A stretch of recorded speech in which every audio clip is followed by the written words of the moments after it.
Assalamualaikum warahmatullahi wabarakatuh. Selamat sore, selamat datang di podcast Rakyat News. Kali ini kita akan berdiskusi dan berada di program transportasi rakyat. Saya ingin perkenalkan dulu. Program transportasi rakyat ini adalah program yang fokus membahas transportasi, karena menurut kami transportasi ini sangat penting di masa depan, apalagi khususnya berada di Kota Makassar dan di Indonesia. Nah, program ini juga kita berkolaborasi bersama UKPEC. Dan hari ini juga kita akan podcast dan diskusi soal apa sih itu UKPEC dan apa-apa yang dikerjakan. Betul. Selamat datang, Kak. Dan bagaimana kabar? Pertama-tama terima kasih. Lalu kemudian sudah ada di sini bersama-sama. Dan apa kabar? Alhamdulillah, saya baik-baik saja. Alhamdulillah. Indonesia tidak baik-baik saja, tapi saya baik-baik saja. Oke. Nah, apa kesibukan sekarang, Kak, di UKPEC? UKPEC, kesibukan. Perkenalkan dulu, Kak. Apa itu UKPEC? Ya. Saya tidak perkenalkan diriku, Kak. Saya perkenalkan diriku dulu. Oke. Nama saya Luna Vidya. Saya di dalam program UKPEC, pelan-pelan ya. UKPEC itu adalah United Kingdom Pact, Partnership for Accelerating Climate Transition di Indonesia, jadi UKPEC.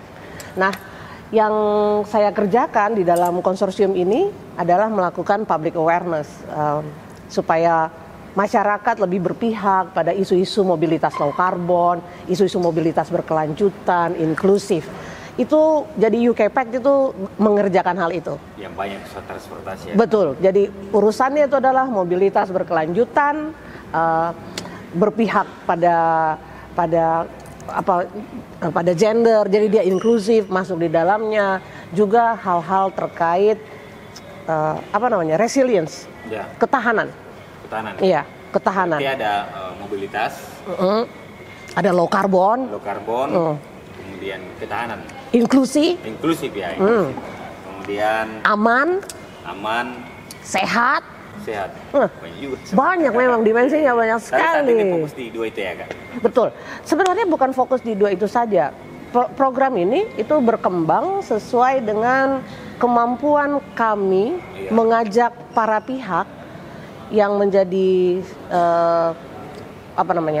yang seharusnya terlibat dengan proyek ini, teridentifikasi dan mau berpartisipasi. Jadi kalau mamanya dulu kami nggak punya rekan media. Iya, sekarang sudah. Sekarang kita sudah bisa ngobrol. Itu mantap toh. Dan itu buat saya itu keren. Bahwa ini terjadi. Lebih banyak orang berpihak, lebih banyak komunitas berpihak, lebih banyak seperti media dari Rakyat News misalnya berpihak pada kami untuk misalnya mengadakan kesempatan seperti ini untuk bicara tentang apa yang dikerjakan oleh UKPEC.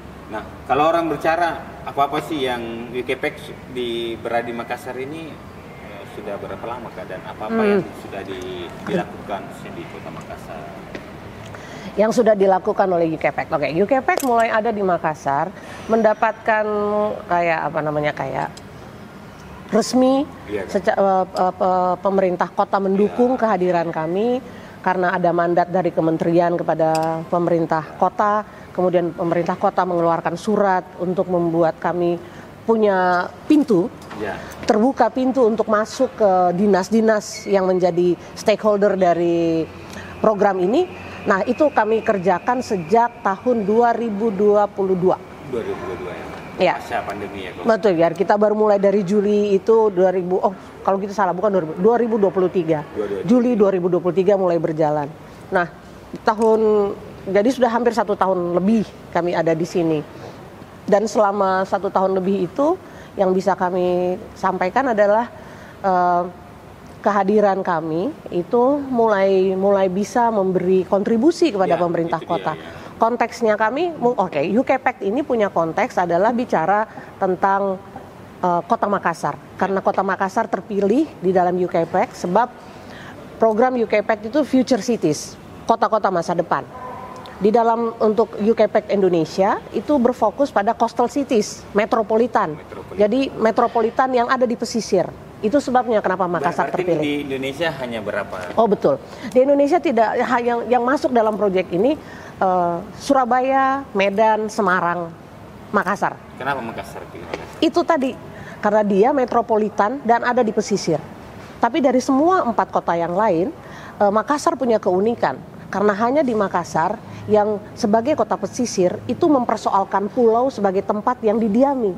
Jadi urusan pesisir di Makassar itu juga termasuk orang-orang pulau.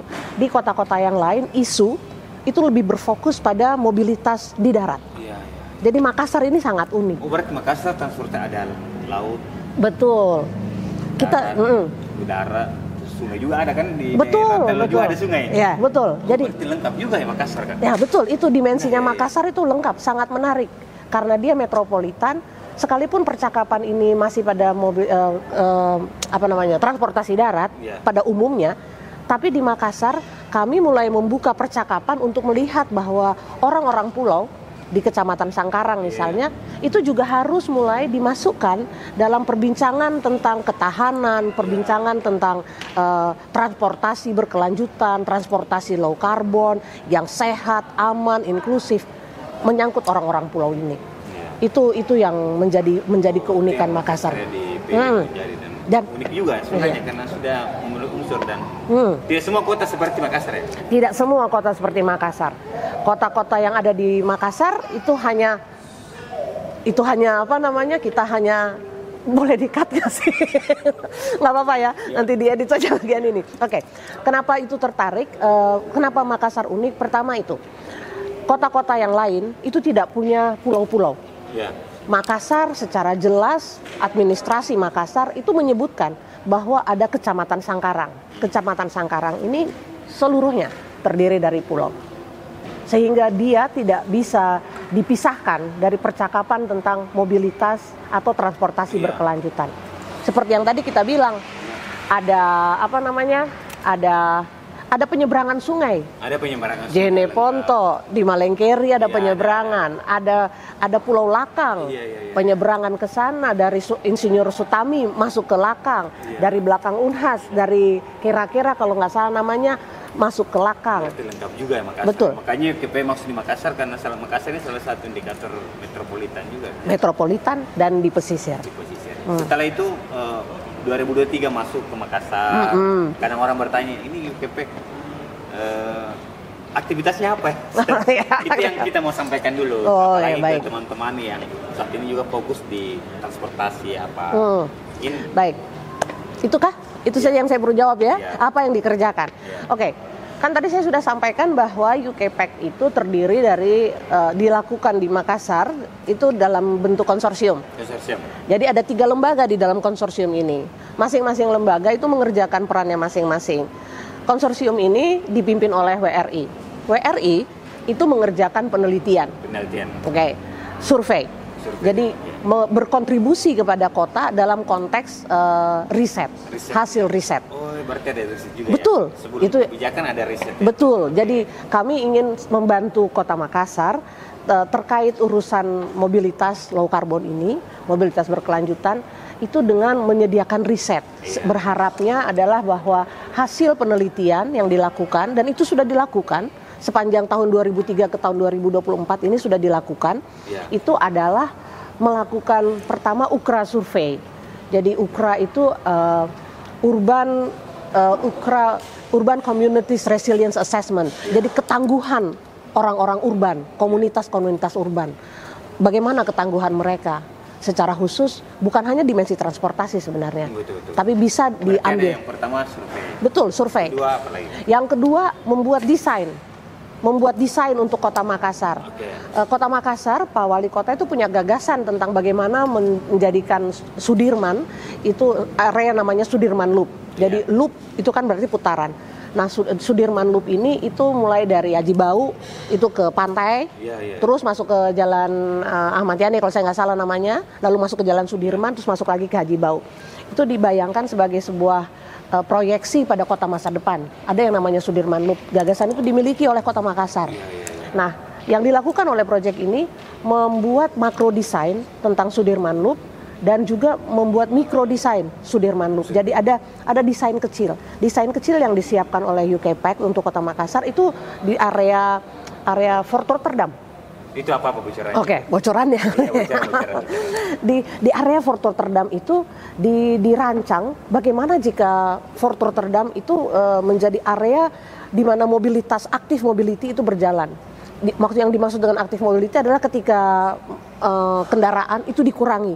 Jadi yang dalam desain itu misalnya kayak hanya akan ada satu jalur kendaraan di depan di daerah itu.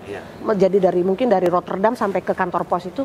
Jadi paling tidak di depan Rotterdam itu hanya ada satu jalur kendaraan. Sehingga memang ke depan dengan desain itu PR buat Kota Makassar itu adalah bagaimana manajemen transportasinya nanti. Kalau gagasan menjadi kota dunia, menjadi bagian dari kota masa depan itu tercipta begitu. Sebab daerah itu akan menjadi daerah di mana orang lebih banyak berjalan kaki. Jadi saya nggak tahu seperti apa bayangan kita tentang kota masa depan. Tapi di kota masa depan itu bicara tentang taman di mana orang bisa berjalan kaki, betul inklusif semuanya. Ya. Nah itu bagian dari sini. Nah Pak, kami dan itu tadi dikerjakan oleh Arup Makro Design. Vital strategis itu mengurusi hal semacam ini, menceritakan kepada publik apa yang telah dilakukan, apa yang bisa juga kami dapatkan untuk diteruskan. Nah itu tugas kami. Dan itu yang sudah kami kerjakan. Salah satu kemenangan buat kami adalah kesediaan, Pak. Iya. Tapi kan ada beberapa kemarin pertemuan bersama dinas itu rutin ya, Kak? Pertemuan sama yang peduli dengan transportasi apa semua. Betul. Itu bagian dari apa yang sedang kami kampanyekan. Karena kan biar bagaimana perubahan yang akan terjadi di depan, transportasi atau mobilitas berkelanjutan, itu bukan sesuatu yang gampang ditelan. Betul. Ini butuh perubahan paradigma, sehingga mendekati dan mendampingi atau membantu melihat peluang untuk menolong beberapa dinas yang menjadi stakeholder kunci, primary stakeholder kami, itu juga merupakan bagian dari apa yang kami kerjakan. Pertemuan-pertemuan itu adalah salah satu cara untuk menunjukkan bahwa mari kita bicara kebijakan. Waktu yang terakhir itu adalah soal dialog kebijakan, yang itu di host, diinisiasi oleh Dinas Perhubungan Kota Makassar. Saya melihat bahwa pertemuan semacam itu penting untuk bisa menukar pendapat bahwa sesungguhnya ada yang sedang dipersiapkan oleh dinas. Betul. Setiap jalan. Betul. Apa yang sudah betul. Dan memang kalau umpamanya kita bisa duduk bersama bicara tentang kebijakan misalnya atau rencana-rencana yang mau dikerjakan dengan proyeksi pada ke depan ini Kota Makassar harus seperti ini. Yang menarik adalah sekarang bukan hanya Kota Makassar harus seperti ini. Kota Makassar ini menjadi bagian dari Maminasata sekarang. Wah, gitu. Makassar, gua Maros dan sedikit lagi Pangkep. Makanya Jene Ponto juga kayaknya ya? Iya, mungkin kemasuk di circle itu kan. Dan itu agak luas lagi. Itu bocor ya sih? Bocor. Ada apa? Lanjut saja. Apa harapan kita khususnya di Makassar? Apa yang menjadi harapan dan cita-citanya untuk Kota Makassar? Apa yang menjadi harapan untuk cita-citanya? Kami itu ada di Makassar. Saya pikir penting untuk lihat bahwa Makassar ini kan belum masif bicara tentang low carbon sustainability, dan di kota-kota lain low carbon mobilitas, sustainable mobility itu mobilitas berkelanjutan itu selalu identik dengan mengubah kendaraan menjadi kendaraan listrik kan. Nah kita itu baru menuju ke sana. Baru. Oke. Tapi juga harus melihat fakta-fakta yang ada. Kita barangkali kalau umpamanya UKPEC bisa berkontribusi, bisa menolong untuk mengambil contoh yang dari tempat lain tentang bagaimana membuat Renstra untuk elektrifikasi mobil-mobil atau kendaraan. Tapi pada faktanya kita juga harus mengakui bahwa infrastruktur yang ada di Makassar, infrastruktur yang ada di Sulawesi Selatan itu belum siap untuk bicara tentang bukan low carbonnya. Karena low carbon itu bukan nggak selalu harus identik dengan ini, dengan elektrifikasi.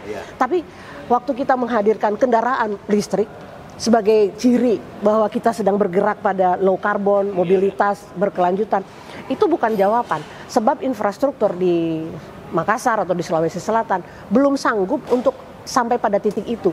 Kita masih harus banyak merintis. Pertama karena listrik kita, ya seperti yang kita alami, itu pada mati.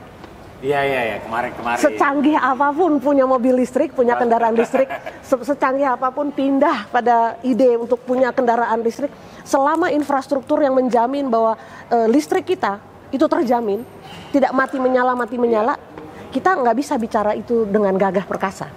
Sehingga, boleh saya lancang ya, sehingga kalau umpamanya kita mau bicara mobil listrik, maka kita harus bicara tentang pengelolaan daerah DAS, daerah aliran sungai di Sulawesi Selatan. Iya. Ya, sampai at least baru mati lampu seminggu 3 kali. Oke. Jadi harapan kami cuma itu, memberi masukan yang mungkin. Iya. Karena kami nggak bisa mengajari, tapi buat saya sebagai orang yang tinggal di Makassar, warga Makassar, orang Makassar, iya, saya melihat ini adalah kesempatan untuk ayo kita sama-sama yuk membangun Makassar ini dengan cara berpikir yang baru, cara berpikir berkelanjutan. Waktu saya bergerak pakai mobil sendirian saja sayang kayaknya. Iya. Tapi itu juga mau naik kendaraan umum kita nggak punya. Jadi memang banyak PR-nya. Kita perlu melakukan itu. Ada banyak PR. Kayaknya itu dulu kayaknya. Ya mungkin terakhir Kak penutup apa yang ingin disampaikan ke sahabat penonton setia kita di transportasi, apa yang ingin disampaikan? Oh iya, baik. Bagaimana menyapa? Apa yang ingin disampaikan? Paham, tapi bagaimana? Adakah sapaan khusus? Sahabat transportasi saja. Rakyat transportasi. Jangan sahabat transportasi. Sahabat transportasi. Mantap. Kita sepakat. Oke, sahabat transportasi, terima kasih untuk mengikuti percakapan ini. Ada hal penting mengenai transportasi. Di depan, kita tidak bisa hanya memikirkan transportasi untuk diri kita sendiri. Sebagai kota yang mau maju, kota dunia yang kita cita-citakan bersama, kita perlu sepakat dan perlu berpihak bahwa perlu ada kendaraan umum untuk kita sebagai warga di Kota Makassar. Lebih dari hanya sekedar punya kendaraan umum, kita harus juga melihat bahwa ada upaya untuk melakukan transportasi massal. Misalnya kayak bukan lagi memakai kendaraan sendiri, tapi bagaimana menolong orang supaya dari motor, kalau nanti ada kendaraan umum, naik mobil umum kasihan, naik mobil bus atau naik PT-PT lagi kalau umpamanya ada PT-PT yang versi baru atau apapun. Jadi sahabat transportasi buat saya, kita masih jauh dari perjalanan yang pasti akan kita temukan. Di depan ada perubahan, kita sedang berjalan ke perubahan. Tapi mari jalan sama-sama. Semua orang harus terlibat, semua orang harus berkontribusi.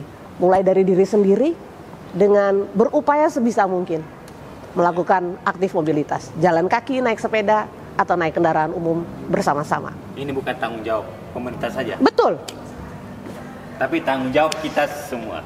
Saya setuju. Sama-sama mendiskusikan dan menjaga soal transportasi. Kemampuan kita hanya memang berdiskusi. Ya. Tapi kalau nanti kawan Rakyat.News membawa narasumber, mereka itulah yang harusnya bisa digiring untuk bicara, Pak, kebijakannya bagaimana ini? Iya, betul.